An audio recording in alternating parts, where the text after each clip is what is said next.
Hi, boys and girls. It's Miss McCarty. I have another great book here with me to read for you, and I just can't wait to share it. Those of you in my class know I love the What Would You Do With series, and What Would You Do With an Idea is my absolute favorite. It's my favorite because it was the first one that I ever read, so it has a special connection to my heart. Also, I love the way that it helps people realize that they deserve to have confidence in their ideas, even if your ideas aren't fully developed yet, even if you're not really sure what your idea is for. If you have something that's nagging at your mind that you just keep thinking about, it's worth your time, and you are worth giving that thought a chance. I also love the way the author Kobe Yamada and the illustrator May Bessem work together. The author does a beautiful job of using a great writer technique called personification. Personification does just what it sounds like. It gives person or people qualities to things that are not people. So it makes the idea in this book a character.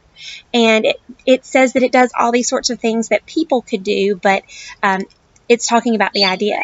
And May Bessem, the illustrator, does a beautiful job of telling the story with pictures in a way that just brings it even more to life. She also uses a contrasting color, so you'll notice that as the book changes, so does her color scheme.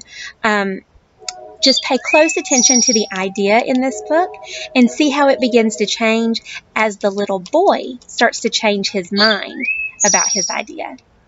All right. Are you excited? I know I am. What do you do with an idea? Let's find out. One day, I had an idea. Where did it come from? Why is it here? I wondered. What do you do with an idea? At first, I didn't think much of it. It seemed kind of strange and fragile. I didn't know what to do with it, so I just walked away from it. I acted like it didn't belong to me. See him leaving his idea behind? I've done that before. I'm not sure what to do with it. But it followed me. Look at that.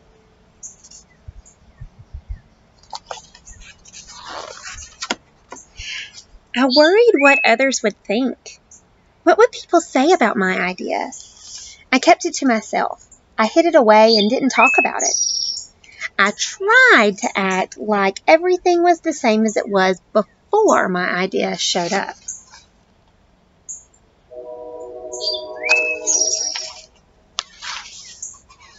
But there was something magical about my idea.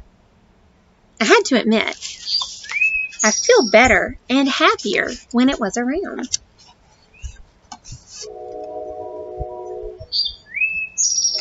How is that idea changing in the pictures?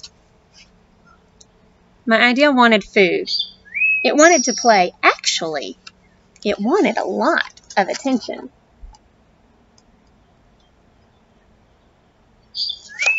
How could you feed an idea? Maybe research? It grew bigger, and we became friends. What's happening to the pictures as the main character is kind of getting more used to the idea? I showed it to other people, even though I was afraid of what they would say. I was afraid that if people saw it, they would laugh at it. I was afraid they would think it was silly. And many of them did. They said it was no good. They said it was too weird. They said it was a waste of time and that it would never become anything.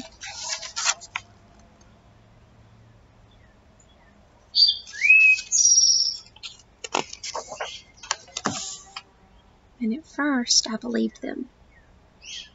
I actually thought about giving up on my idea. I almost listened to them.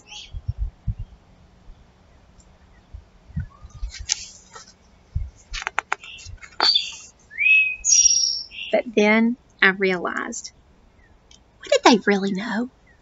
This was my idea, I thought. No one knows it like I do.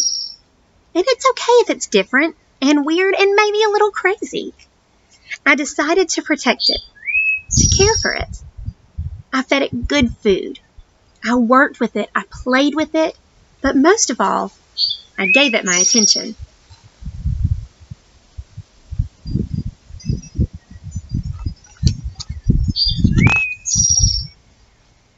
My idea grew and grew, and so did my love for it.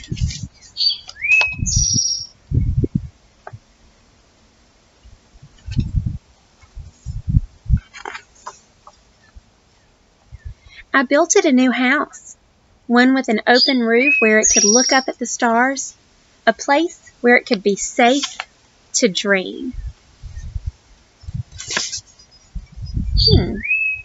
An idea that dreams. Sounds like he's giving his idea the freedom that he didn't feel like he had, right? He didn't feel like he was safe to have an idea. So now he's doing something better for his idea. That's cool.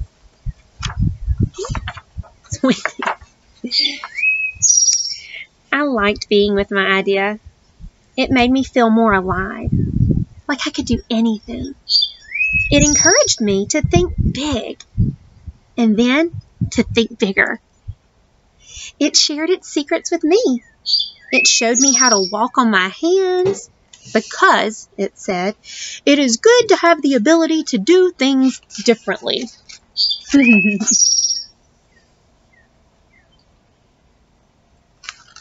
Being able to think differently is having flexible thinking. I couldn't imagine my life without it.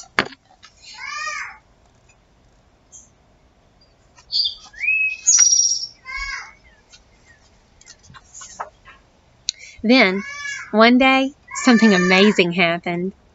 My idea changed right before my very eyes. It spread its wings, took flight, and burst into the sky.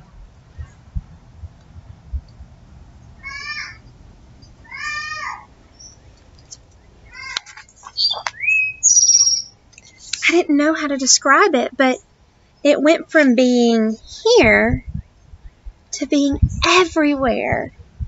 It wasn't just a part of me anymore. It was now a part of everything.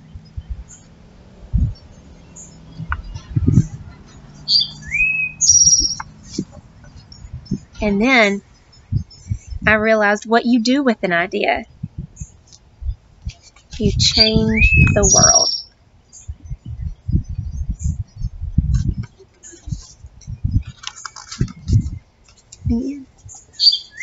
Boys and girls, this book has so many great qualities that we could talk about for days and days and days.